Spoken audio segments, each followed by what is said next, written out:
السلام عليكم ورحمة الله وبركاته. أهلا ومرحبا بكم في قناة حسن رضوان التعليمية.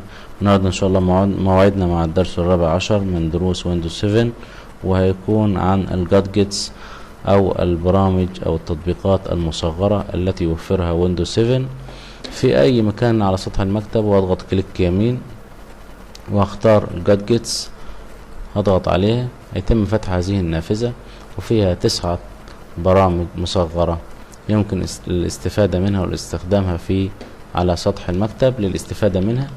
مثلا عندي برنامج مصغر للكالندر والنتيجة. طبعا ممكن بدبل كليك عليه يتم اضافته هنا، بقدر احركه يمينا او يسارا او استخدمه او احطه في اي مكان على سطح المكتب. كمان عندي الساعة، بضغط ايضا دبل كليك عليها ليتم وضعها على سطح المكتب.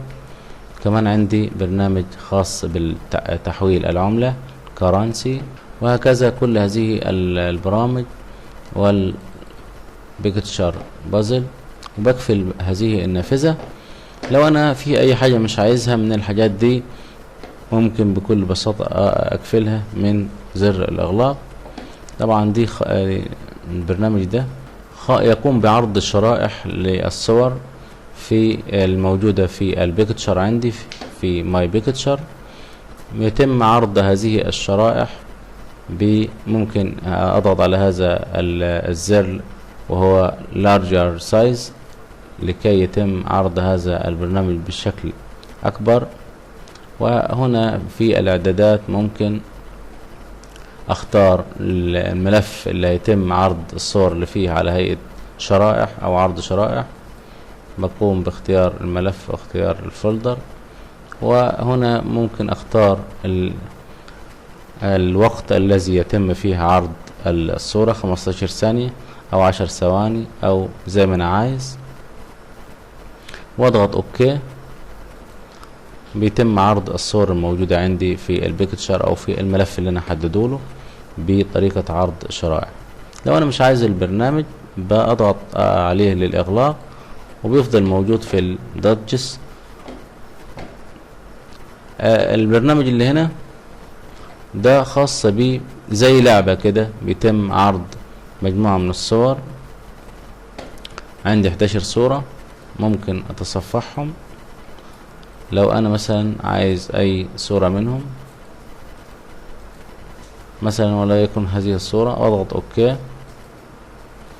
وبيتم زي لعبة بالظبط، بيتم تحريك القطع عشان اكون الصورة الموجودة في اللي شفناها في الاول.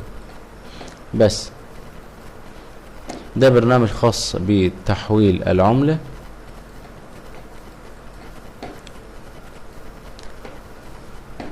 ودي الساعة ممكن استفيد بيها على سطح المكتب عشان اعرف فيها الوقت. وطبعا ده الاعدادات او الاوبشن، زر الاوبشن الخاص بالساعة، بضغط عليه تظهر عندي 8 انواع او 8 اشكال للساعة. ممكن استعرض هذه الاشكال واختار منها اي شكل واعرضه، اضغط عليه اوكي. بيتم عرض الساعة بالشكل اللي انا اخترته. كمان ممكن هنا show the second hand، ممكن اظهر الزر الخاص بالثواني ضمن الساعة. هنا دقائق وساعات فقط. لو انا اخترت هذا الاختيار و show the second hand واضغط، يتم عرض يتم عرض عقرب الثواني. كمان عندي هنا ممكن اعمل كلوك نيم او اعمل اسم لهذه الساعة. زي ما احنا شايفين الساعة ما لهاش اي حاجة، انا ممكن احط فيها اسم زي ما انا عايز.